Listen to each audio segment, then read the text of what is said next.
Hi everybody, this is a tutorial about how to use oil pastels. The first thing we're going to use is a China marker to do our underdrawing, our sketching portion. They're really great for oil pastel underdrawings because they don't leave pencil smudges. And we're going to make a tiny border. Tiny borders are really useful because if you want to frame your work later on, it gives you an edge so that if you want to mat it, put it under glass, you have a space that doesn't cover your artwork. So you have nice edges. We're going to be drawing pears again. These pears are close. The last pears we drew were not friends, or not anymore, but a lot of time has passed and they've since reconciled. A lot of words were said and they've reunited in a meaningful way. So this time we're going to be using oil pastels for drawing them in and not Conte crayons. This is a Van Gogh oil pastel. It's got good coverage. It's a little on the hard side, but effective as a drawing utensil and not incredibly expensive. Nice laydown of color. The next is a sennelier. These are ridiculously soft. It almost feels like lipstick and very, very smooth, very saturated. The next is a Holbein oil pastel. It's got a different shape because it's rectangular. And to me, they're in between the Senneliers and the Van Goghs. This next one is a new one I had recently found, the Faber-Castells. It's okay.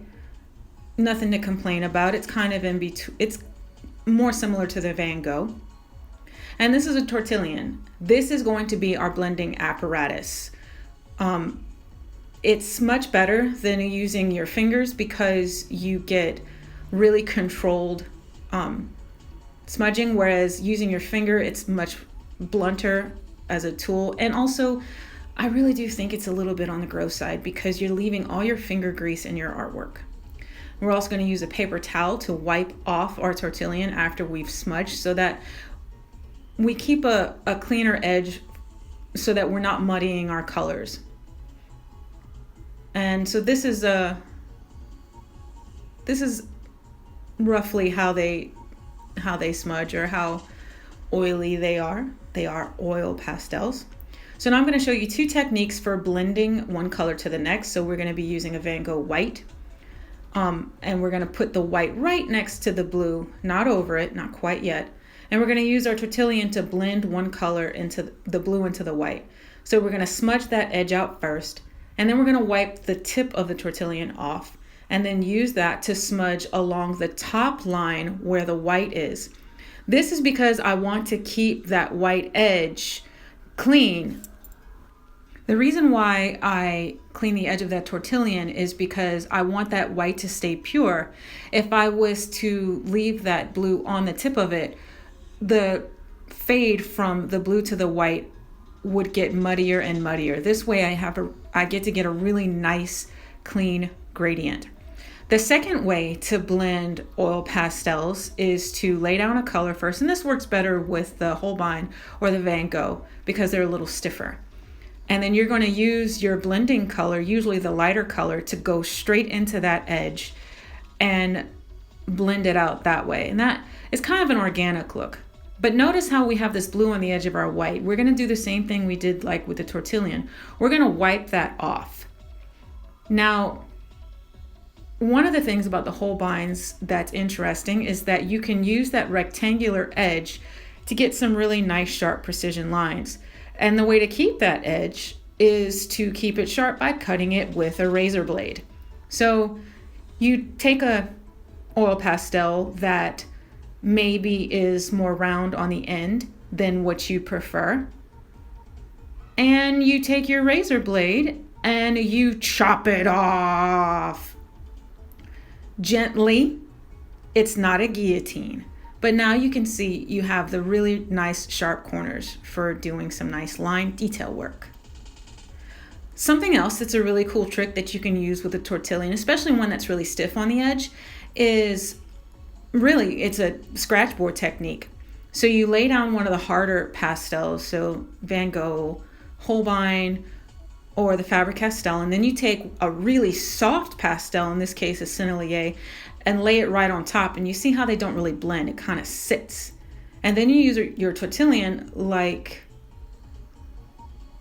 a cutting tool so that you can get that texture of the scratching into the color of the white so that you can see the darker color underneath. Like a stylus, that's the word I was trying to remember. Using the tortillon like a stylus. So these pears are going to be green, but we're not going to start with green. Green is the local color. They're going to be green in the end, but we're going to first build our shadows and our highlights with colors that you don't normally expect when you think of green pears. So the red is going to be where most of our shadows are because green is the complement of red. And for the highlights, instead of using yellow, which you would imagine you would see on green yellow pears, we're going to use really vivid blue. And that's because the light that's going to be hitting these pears is sunlight. Sunlight is bluish. Well, during the day, when the sun is setting, it's a little different. And instead of going straight in with the local color of green, we're going to be putting some brown. And then working on the background, I want a really neutral background so that the pears stand out a lot more. And all of these are colorist techniques. You can go directly in with the local color and use white and black for your highlights and shadows, and that's fine. But that's not what we're doing here. We're doing it this way. So I am using this Holbein to smudge into that brown to pull the shadows in. And notice I'm shading around the red.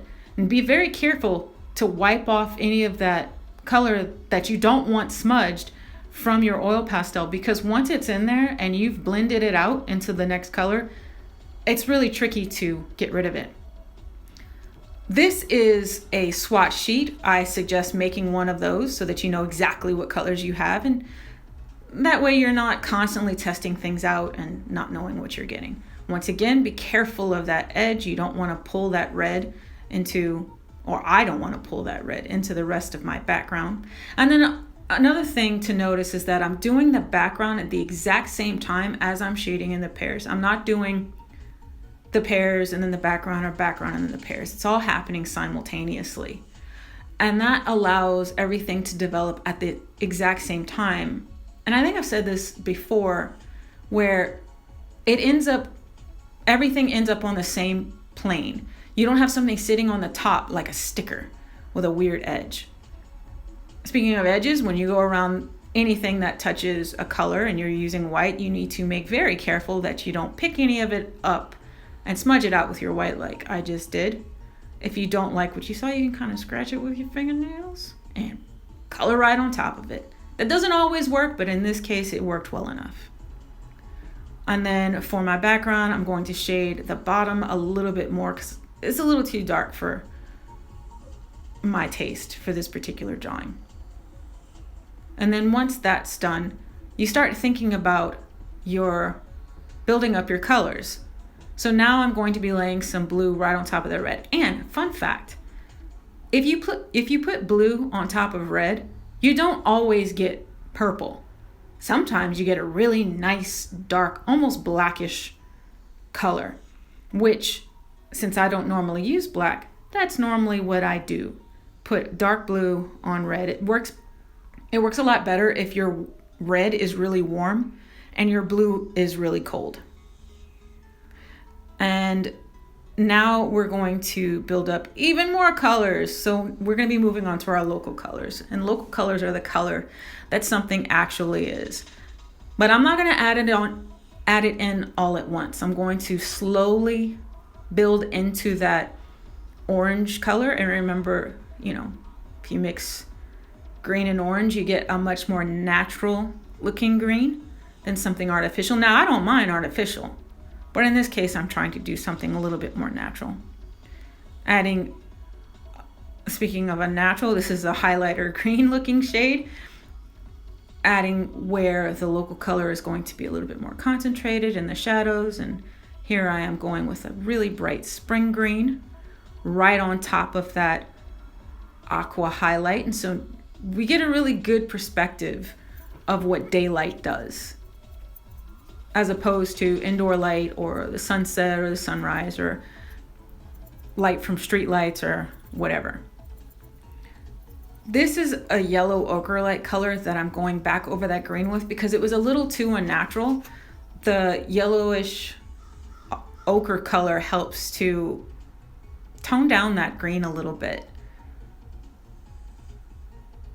And at this point, I'm starting to use a sennelier because they are softer and they're not going to etch into the undercolor, which is now what I'm working towards, because now I'm layering the colors. I'm building one color on top of each other.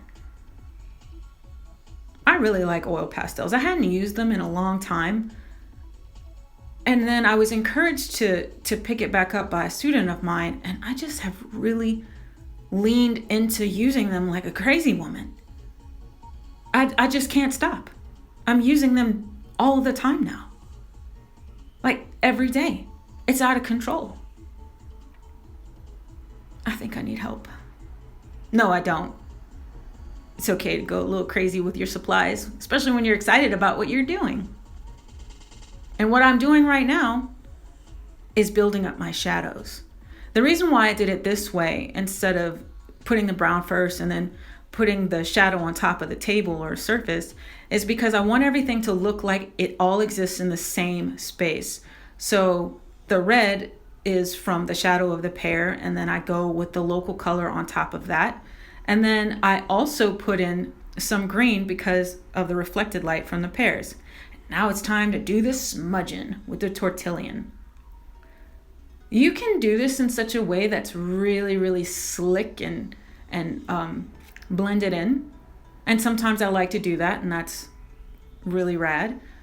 And then sometimes I like it to be really rough and more painterly. It's a choose your own adventure. Being very careful around those edges because oil pastel will muddy if you're not on the lookout. So I'm constantly cleaning out my tortillon to make sure I'm not muddying colors I don't want muddied. Now, as I'm going along with these pears, the cool thing is that the background colors, the weirdo colors like the red and the aqua, are going to fade a little bit into the background, but you're going to see pops of their colors through the local color of the green pear. This is the part where you start to focus on the fine details, and you can use the tortillon like a drawing instrument in that you use the point of it to drag color along a very narrow line or narrow angle, and that will give you a line. Also at this point, I'm using the oil pastel's edge to give me finer lines. This is an instance where if your oil pastel no longer has a sharp edge, that's when you use your razor blade to make sure it keeps its shape. And so you put the finer lines down with the oil pastel, and you can use the tortillon after this point to come and drag that line whichever direction you want it to go. So if it's to follow that curve, you can use it to follow the curve in a really detailed manner that you wouldn't normally think that you could get with oil pastel. Now, this is a method where you're using oil pastel that has already been applied. You can also use this method by scoring part of the oil pastel away so that you're using the tortillon like a stylus. In this case, I don't want to use it as a stylus. I want to use it as a dragging instrument to make finer lines. And then as I'm adding these last touches, this last detail, I'm going to be really delicate with the way I handle the oil pastel, because at this point you will have added several layers of something that is really flexible, and you don't want to lose all that hard work of layer building you've done. So everything has to have a very delicate, very light touch. And now at this point, you are specific about your highlights. So this is where I'm using the really soft sennelier to give me those highlights over the stems, and then also on the highlights of the pears themselves, and going over those aquas and blues with the lighter greens, and then with the yellows, and then with the white. It's going to look much more natural than if I had just gone straight in with the white or with the yellow. Because the way we see the world around us is not actually through local colors. We see the world through reflected light, through transparencies, through the way shadows will bounce. There's just a ton of different ways. And the Impressionists were really good to highlight the way we see colors around us. And this is how, as an artist using oil pastels, I can mimic that to some extent. So I'm just going to let this rest of this video play out, and I hope you've enjoyed it.